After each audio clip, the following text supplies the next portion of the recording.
Hello, and welcome to the Q&A for November 2022.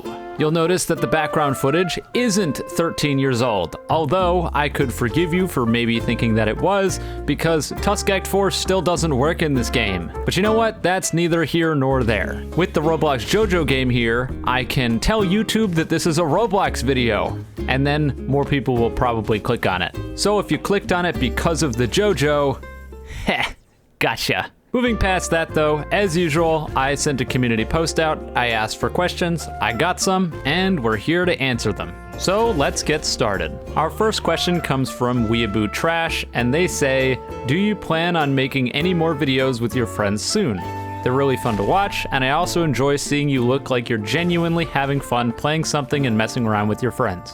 I had to stifle my laugh because I'm reading through these again after a while of taking the screenshots, and just reading their name is YBA Trash, it almost got me. Almost. Anyways, in regards to videos where I play with my friends, I mean, what those really come down to is if I play with my friends on something that I feel like I can make a video on. I can't force those things, and that's why the videos are few and far between. I've said it before and I'll say it again here, I'm always afraid that I'm gonna get to a point where I take some of my friends for granted and feel like I'm sort of just using them to make money and make videos. And I don't ever want to feel that way. So generally speaking, I'll try to avoid specifically asking people to record something for me unless it's really necessary in order to create something. I used to ask people all the time to help me record stuff, but I've tried to slow that down and make it more dynamic. I also think that making sure that when I'm playing with people, they don't always feel like they're on camera necessarily is probably a good thing. I don't think any of the people I play with are uncomfortable because they know that I'm recording basically all the time, but I don't want people putting on an act because they think I'm gonna be making a video, when most of the time when I'm playing with my friends, I don't, because nothing that we did warrants a video. So yeah, there will definitely be more videos where I play with my friends, but they're gonna be whenever that happens. The next question is from Chocolate Tea, and they ask, is there another game you would like to show as much love as Subnautica? If so, which one? The effort on your Subnautica videos really stands out and makes them incredibly enjoyable to watch. I don't think there is as it stands right now, and the only reason that I started to do more, I guess, semi-complicated stuff, which for all intents and purposes really isn't that hard to do, I think it's just a nice attention to detail thing that some people pick up on, is because I realized that I could do it and just decided to run with it, whether it was a good idea or not. I assume what Chocolate Tea is referring to is the attention to detail, especially when it comes to audio, in that I make sure that things fade in and fade out, as well as sound like they're either coming from a radio or underwater, depending on the situation, a lot in Subnautica. I started doing that in, I want to say, my third or fourth episode of the series, and I really started doing it just because I wanted to. Like, there wasn't really anything much more than that. I do think it can enhance the videos a little bit, but most people probably aren't ever gonna notice, and you know what, that's fine. I wish I could go back and find the comment that was made, but the best compliment that I ever got from anyone about my videos when it came to Subnautica was completely by accident. And it was an argument about whether or not some of the music that was playing at certain parts of the game was in the game or if I added it in post. And for me, I think it's extremely obvious when I've added something in post, but apparently I did at least somewhat good enough of a job that I fooled some people into thinking that it was from the game, and that makes me think that I at least did an alright job. The next comment is from Deck of Cards, and they ask, what's the first game you remember playing and enjoyed? This is a hard one because my memory really sucks, but from what I can remember, as well as from what I've been told by my brother, who has an infinitely better memory than I do, is that we grew up playing a lot of classic games. My dad had an SNES as well as an N64, and I remember playing a fair amount of N64 when I was a kid, especially when I was really young. Games that I can think of off the top of my head as standouts that I really enjoyed were Super Mario 64, which probably goes without saying, as well as a game called Star Wars Rogue Squadron. I remember really enjoying that game as a kid, and I went back and played it not too long ago to see if it held up, and It's not great, but honestly, as a game, it's still kind of fun. I also remember watching my brother struggle through Star Wars Shadows of the Empire when I was a kid and thinking to myself, good God, I can't do that. So maybe one of these days I'll go try to play through that game again, who knows. But yeah, in terms of what the very first games that I started playing and enjoying were, most of the classics that I brought up on the N64 come to mind. Next up from The Sned is, if you could add one weapon to any Battlefield game, what weapon would it be and what game would it be in? This would have been an easy question if you gave it to me like a month ago, but right now it's really hard. And that's mostly because a gun that I've always wanted to come back was the railgun from Battlefield 4's Final Stand DLC. And with the most recent season of Battlefield 2042, the railgun was added, and any soldier can use it as opposed to the battle pickup that it was in Battlefield 4, and I couldn't be happier. I'm so happy that it got put into the game. It's not exactly what I was looking for, but regardless, I was a real sucker for that thing back in Battlefield 4, and I'm super, super glad they decided to put it into 2042. My second place would probably be the M16A3 from Battlefield 3 being ported over to Battlefield 2042, and yeah, they did that too, so making my life difficult here, I suppose. I think the one thing that probably comes to my mind is not even a weapon at all, but more a piece of equipment. And it's something that's so unrealistic to ever be added to Battlefield 2042 that I think it'd be hysterical, and I really wish it would. And that's the lunge mine from Battlefield 5. It was basically just a stick with a bomb on the end of it, and you ran at a tank, and if you hit it, it exploded and did a bunch of damage. I think the lunge mine was hilarious, especially when you hit just random soldiers with it and they exploded.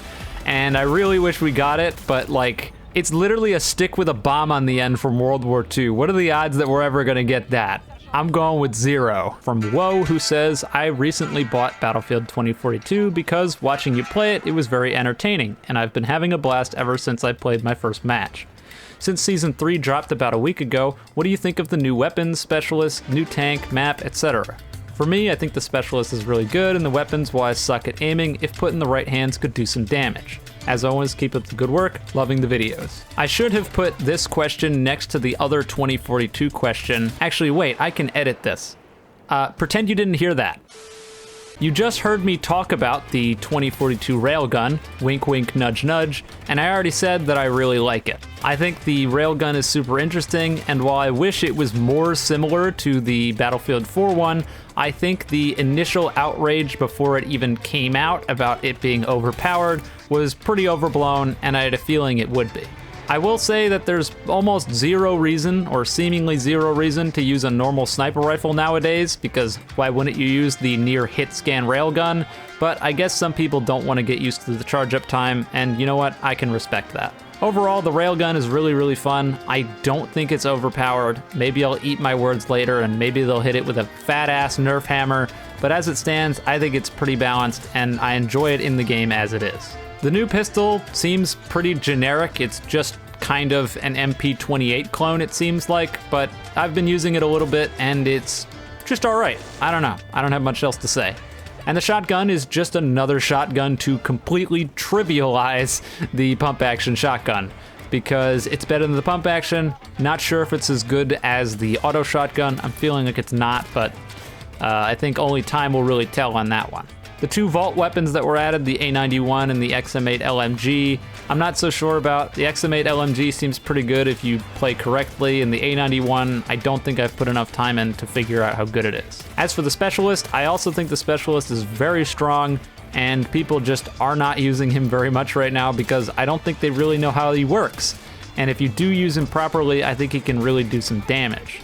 The new tank is sort of the same way. I haven't seen a whole lot of use of it. Maybe people haven't gotten it unlocked yet. It is kind of a late unlock, but it's another thing where I actually feel like it almost needs a buff, and I might catch some flack for saying that. As it stands right now, the first shell that you have is just completely inferior to the second one, so I feel like there should be some reason to use the faster firing shell, as right now I don't think there is one. And I also feel like the tank's range of turret motion should be a little bit better, and by that I mean you can't really turn the turret down very much, and you're heavily reliant on your gunner to make things work out for you, and if you don't have a gunner, it can be really hard to use. That encourages you to just sit in the back of the map and fire railgun shots at aircraft and armor far away, and I get that that was probably the intention, but gameplay-wise, that's just sort of lame. And so if you could turn the turret down a little bit and actually hit people that were in front of you, I think that would be a good change. But overall, I don't think it's overpowered nor underpowered right now. I think it fits the sandbox fine. Last thing is the map, which is, I mean, it's good.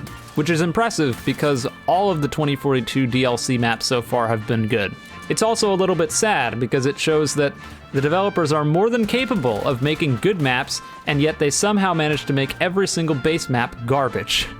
And that, in of itself, is very sad. The fact that we had to rework every single map and probably take resources away from making new maps is kind of depressing, and we'd probably have a bunch more maps by now if that didn't have to be the case. But overall, Spearhead's awesome, Stranded's pretty good, and Exposure's awesome. So we're 3 for 3 on maps that have come out with seasons. H_M asks, seeing you post more videos about RIU is somewhat surprising. My question is if you're using that game as a channel safety measure and if we'll see more games get the same treatment in the future. Also love the DDoS video, man. Really hope you have fun reading through them for the first time. I'm honestly kind of surprised I didn't see more questions referring to the DDoS stuff, and I've gotten some criticism that maybe I should talk about at some point when it comes to that series, but that's not the question at hand right now. The question at hand has to do with Roblox's Unbreakable. And in terms of, am I using the game as a safety measure? No, I'm not. It's entirely coincidental that this game got as many videos on it as it did in the short amount of time that it did. And that's mostly because I lost the bet in my Twitch chat, which was in the initial video where I went back. And then afterwards I decided, well, if I'm already basically at the level requirement for Steel Ball Run, I'm too far in this to just quit now, so I might as well get to level 100, and we'll see what that big SBR update is all about, which I was then colossally disappointed by, obviously. So no, I'm not trying to use RIU as like my safety net. If I wanted to do that, I would do it with AUT. I'll just tell you that right now. Regardless of all of AUT's problems, if I wanted to try to double down on a game, it would be that, not Roblox's Unbreakable. The thing about RIU, and it's kind of sad to say this, is that it falls in this really awkward middle ground of Roblox JoJo games, because most Roblox JoJo games either fall into the really close to being good but not quite there category, or complete trash. And there's just not very much in between. That's the way I've been seeing things. You can disagree, feel free. But RIU isn't either of those. I don't think RIU is on the cusp of fighting with the big hitters. I just don't. I can't see it. Maybe much further down the line with a lot of improvements to the game, it would be fighting against games like AUT or YBA. But right now, it just isn't. That being said, it's nowhere near as garbage as games like Stand Upright Rebooted or that game that I did a video on a few weeks or days or however long it's been. I can't even remember what it's called. Bizarre Universe, I think. That game is like irredeemable. It's awful, and most games are like that. And then there's a small few that are just on the cusp seemingly, but can't quite get there. And then there's RIU. I don't even know where to put it. I do have a lot of respect for the people working on the game, especially the fact that they seem to continue to take the criticism that I give them, even though I seemingly just regularly shit on their game. But like, it's hard not to. I don't sugarcoat things, and it's not like I go into these looking for how do I destroy this, because people probably think I do that, and I really don't. I go in, and all the thoughts that you hear from me are my thoughts. They're all just laid out right there. And the reasons that a lot of them are negative is that's probably how I felt at the time. If I'm playing and I feel like I'm wasting my time grinding, and I'm saying to myself while I'm doing it, this feels like a waste of time, then I'm gonna tell you in the video that it felt like a waste of time. And if I feel like I'm wasting my time, I'm probably not gonna have too many positive things to say, and I think that makes sense. So I think I went off on a little bit of a tangent there, but hey, it is what it is. I hope that answered your question. Next is from Vraxerner. I hope I said that right. And they say, if you were to make one of the games you are playing on the channel a main source of video making, examples Subnautica, 2042, etc., which would you pick and why? And will you continue to make videos rating and picking apart random suggested Roblox games? It's 2 questions, but I'd really enjoy an answer to both, or just one if you can. Thanks. I'll get to both of those, especially since the first one's really easy to answer. Without a shadow of a doubt, if I could just play any game I wanted and have it get views and make that work out, it would be 2042. I'm really passionate about the game. I play it almost every single day of the week during my live streams, and it's one of those games where I can just kind of sit down and play it and I'll have fun. And I haven't had a game like that in a very long time that continued to keep my attention for as long as 2042 has. It's hard to explain to you why I enjoy it so much, but I just do. And anything that I enjoy that much and can be that passionate about is obviously what I would want to be able to make videos on. I can't because it's not Roblox JoJo, and it's also not popular at all, so that's kind of hard, but that's the answer to the first one. As for the second one, probably, but I don't like playing things that I don't enjoy. That sounds like a really simple thing to say, but I still feel like it kind of needs to be said. The age of just trying to tear apart games without any sort of ulterior motive, which sounds kind of awkward when I put it that way, is kind of over for me. I always want there to be some sort of a point for the video. And what I mean when I say that is, for example, the Bizarre Universe video I put out recently. That video was made pretty much with the express purpose of being entertaining and funny and making people laugh. I don't know if I succeeded at that, but that was the goal. When I played through that game, I was like, wow, I could make a funny video out of this. I'm going to do that.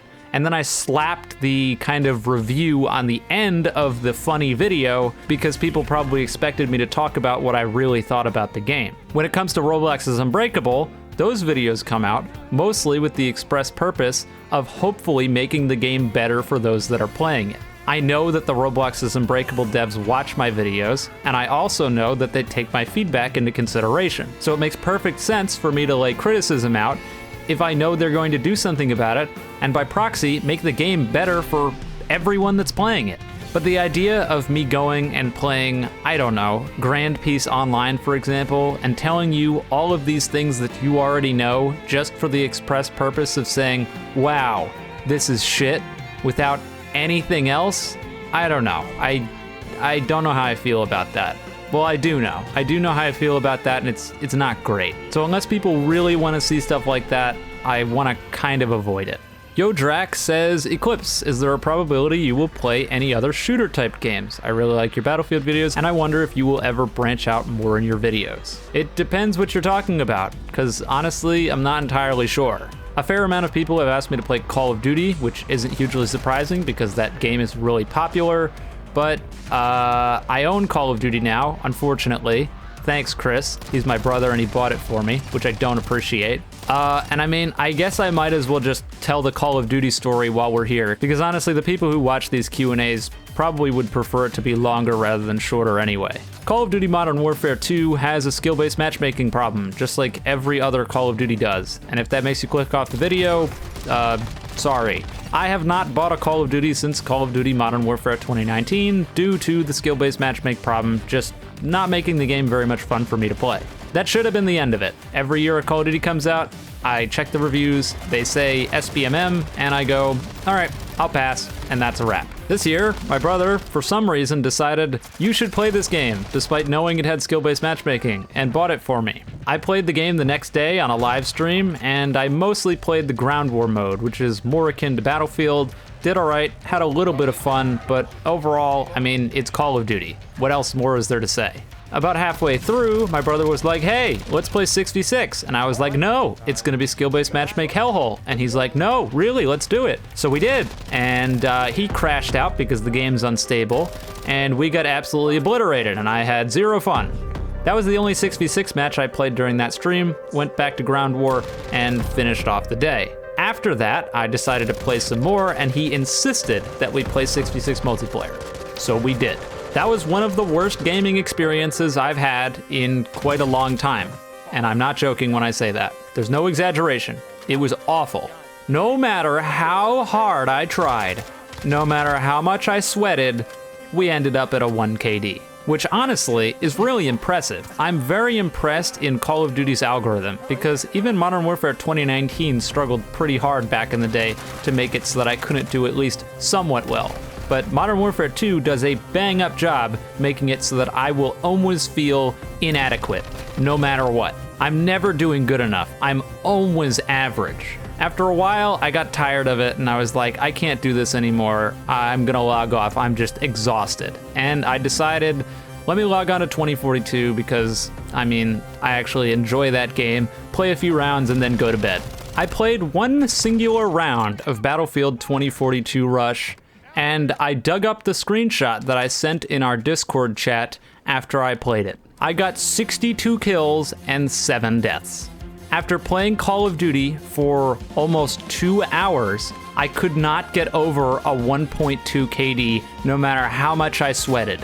And in a singular game of Battlefield 2042 Rush, I managed to almost get a 9 kill death ratio. Mind you, this is in Rush, a game mode that barely has any vehicles, and I used 0 vehicles the entire game. You can decide that I'm lying if you want to, and that the screenshot's doctored, or it doesn't show enough context or whatever. I promise you, this is really what happened. And that is literally the perfect example of why I don't enjoy Call of Duty nowadays. It makes me feel like I'm a bad player when I know full well that I'm not. If I can drop 62 kills and 7 deaths in Battlefield, I should not be going 1.0 every game for 2.5 hours, no matter what I'm doing, no matter what off-meta gun I'm using, or no matter how new I am. And I really don't think that's an arrogant take. Is it? I don't think it is. Since then, I've played Call of Duty's DMZ mode, which actually was a fair amount of fun, and I've also played Call of Duty Warzone, which felt extremely similar to multiplayer. In regards to Warzone, I think I killed maybe 2 people in an hour and a half, which, yeah, that's really sad. But yeah, I know the question had nothing to do with Call of Duty and it just was talking about shooter games, but for anyone thinking about Call of Duty and asking about videos on it, it ain't gonna be multiplayer. That's all I'm saying. Corey says, have you ever considered making videos that involve more in real life stuff? Besides the games, even though it might cause another apocalypse to happen on your channel, but it's worth a shot. What real life stuff? So I think I've given a fair insight into my life, but in case I haven't, this is what I do. Like every day. All day, pretty much. I play video games and I record them and then I edit videos about them and then I post them on the internet. That's what occupies pretty much every single day. The only thing that I really actively go out of my house to do most of the time is color guard, which I've talked about in the past, and I don't really think that that extremely niche sport is something that a whole lot of people are chomping at the bit to learn about. Maybe it is, but I highly doubt it. I will say that sometimes when my friends get together and we do dumb shit, I've considered maybe trying to bring a camera, but I don't want to make my friends uncomfortable, and I don't feel comfortable doing that, so I haven't done it. But yeah, I can't see this happening. What real life stuff? I got nothing. Mira says, as a content creator, what keeps you going when you feel like quitting? It's a good question, and I don't really think I've ever felt like quitting, if I'm gonna be honest.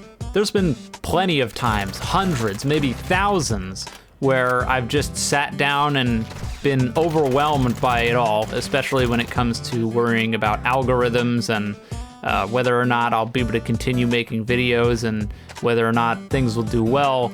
But in terms of feeling like I'm quitting, I don't think I've ever gotten there. I've felt like quitting specific things that have to do with my videos, but really when it comes down to it, I truly love my job right now. So I don't feel like quitting. I quite literally could not think of a thing that I'd rather be doing than playing video games and editing videos as what I do for a living. I can't think of anything else that would be better. Even if it's locked me down to playing Roblox games that I don't really want to be playing, it's still infinitely better than any sort of alternative because I don't know what I'd be doing otherwise. Nathan Rich says, back when you first started playing Subnautica, you said you were scared of the ocean or something. How do you feel about it now that you've played it? Well, I'm not done yet, and I can tell you one thing, I'm still scared of the ocean. I'm just not really that afraid of Subnautica anymore. I don't know if that's a good thing, if that was intentional, or if it was a massive screw up from the developers, but the second that I unlocked the stasis gun and my big ass submarine, things just really weren't very scary anymore. I think the thing that scared me most when it comes to the ocean and Subnautica is the unknown. But the more knowledge that I gained about Subnautica's oceans and what's in it and what I have to worry about, the less scary it becomes. When I run into new stuff, it can still kind of be scary again. But so far, from what I've played, pretty much all of the time I can just shoot it with a stasis gun and then go over and stab it to death. So usually it's not very problematic. I think the real hurdle that pushed me over the edge when it came to not being afraid anymore of Subnautica was taking on the Reaper Leviathan. Once I knew that the things that were out there that were seemingly insurmountable could be overcome just by, you know, a lot of time and effort and a hell of a lot of stabbing, things got a lot less scary. When I see that Reaper or Ghost Leviathan in the distance, the first thing that I think of is, that's annoying, I gotta get rid of that now, instead of, oh shit, that's gonna kill me. And so that's probably why I'm not really that scared anymore. Now I'm more interested as to what's going on in the story and how the hell I'm going to fix what's happening to me. As for the real ocean, yeah, I'm still terrified, and that's because my life is in danger. I can jump out of my sea moth with a stasis rifle and shoot at a Reaper Leviathan while it's coming straight at me, and if I hit him, he freezes, and if I don't, then he hits me for like 90% of my health and then runs away. In real life, I don't have a stasis rifle, and if a shark is coming straight at me with the intent to eat me, I'm gonna feel totally helpless. Is it realistic that I'm going to get attacked by a shark in the water? Probably not, but would it mean that I'm going to jump into the middle of the ocean and look for getting eaten? Absolutely not. That anxiety of not knowing what's under the surface or looking down and just seeing an abyss is not going to go away. And sometimes I still get nervous when I'm playing Subnautica and I can't see the bottom. But really what it comes down to is ever since I've gotten more upgrades and I generally know what to expect, the game isn't as terrifying anymore. But anyways, that's the last question that I had on here, so we're pretty much wrapping up here. In case you missed it at the start of the video and you got all the way to the end of this one, I'm just letting you know now that I take the questions from a community post that I make at the end of each month. So if you leave questions in the comments section of this video, I probably am not going to answer them. But we've been here long enough, that's all for today's video. If you enjoyed it, you can leave a comment, like, and subscribe. If you didn't, don't do those things. And with all that being said, have a wonderful day or night wherever you are, and I'll see you guys next time.